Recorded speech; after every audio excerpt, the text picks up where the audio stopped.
The flora and fauna have vanquished within the pew. Idle hands spent many a time in undisturbed unison, to one day rise within their pearled shackles anew. Their negligence they perceive as peaceful recompense. Yet now the despair of the earth will forever worsen, to accommodate the ritual of death they commence. Many will die, and many have still. Earth shall not preserve a few. The few that remain will perish too. Earth shall consume them the same as the rest, through eventual disposal, amongst the cosmos minefield.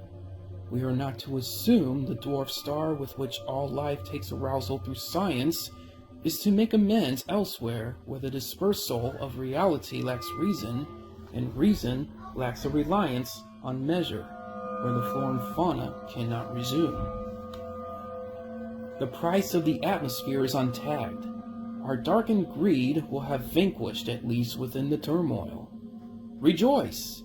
The wildflower infants felled from the need of social construct where their neighborhood roots lend their outstretched hands to spoil them into a life exceeding what nature had to them lent. Our eyes will dilate in pollution to nevermore read. The waters had risen prior, the glaciers melted down. The glimmered noon had dulled beyond gazing limitation. O friend, I weep, yet my anger has far outgrown. Such consumption of our planetary character is plentiful, and the grievance with the depraved imitation of our humanity through our enslavement to a sentinel, whose scarcity has only through an enforced trance been shown. I gaze instead towards the starry sky, a frost-bitten haven, bathing in its distance from our treachery at home. An overreaching jealousy assumed my form and gravened it to the shape known only within my freshest of dreams. Laid out am I, flattened from the pierced dome that welcomed wondrous hazards by their destructive seams under the violent storms the sharpened tsunamis had shaven. As a child of youngest heart and beyond, I've searched for that pierced hole to witness how time can breathe. But I interpret the night as being a bird perched upon the thickest limb of the adjacent galactic tree. But oh, the fruits cannot feed us underneath when we've starved it of service through our hypocrisy of goodwill through ill-willed intention, with the earth submerged.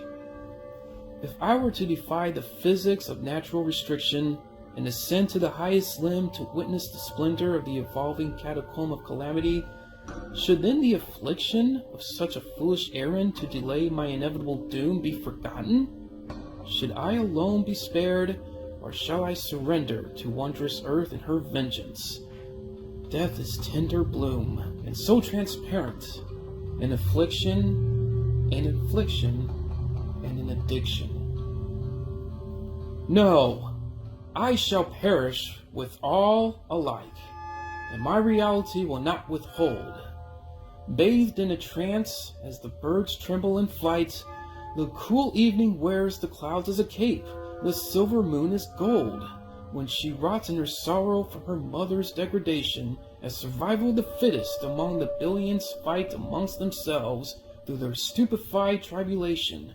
It shall be proven once more that only the axis of earth will uphold, and shall consume and return us all to the dust which traveled from the stars, born within the cosmos' combustion. A finer recompense no faux-pas shall ever yield a rivaled slumber in the delusional eternity of dumb peace. Such a spectacle cannot reason with our nasty exhaustion. The patriots can have it, and the godly too can have a peace. The rest of my lot shall rejoice in hilarity whenever it unraveled. Thoughts as these bring an upward curve to my mind's frown, and thus I boast about the intensity of our mischief. A cold glare had filled my mind's eye when the years had been shown our progression to this. But the church bells maintained to attract their sheep and acquire monetary relief. continuing further the cycle of the intellectually abstained, who break down to rust over the wooden idol's thorny crown. I wish, from the sharpening air that grows thicker and thicker, to unbound itself in regard to our fragile skin. Graze the merciful briefly, but the perpetual oblivious make sicker through their own arrogance, and witness our outlast as death anoints ye caskets with her final pen. The plague of humanity shall now render us an outcast. We are so, aye, we are so. It cannot of us make its work quicker. Disgruntled are we of love, spoiled are we of hate. When the sun shines more intensely against the wood than against the flesh, the sentiment shall in debate become overlaps within vanity. But every rotation brings an inconsistency when the moon can be viewed. They are anxious to be delivered to their eternal probation, as the Flora and Fauna repeat in that solace, God is not great. God is not great, with mighty overtones of Euch's tune. The silence in the heavens can deafen its own crowd. Untamable blasphemy is quaint in the anarchy balloon. We retain it in retaliation, and promise more shall come, so long as the residue of the faithful clout the thirsting seas in blood, carved from the hands that worked numb. Quenched then of their crimes, through a unison they commune. I am neither joyous nor aghast at the poison they inject. I wish only for religion to die, and the beholders spared of their disintegrity. It is the Flora and Fauna that can reject both, they and myself, without a preference for either's hood. Such be their rights, for only their nature they cared to survive amongst the seas that humanity had flooded in blood. From beneath it, the phoenix arises to methodically tumble our project.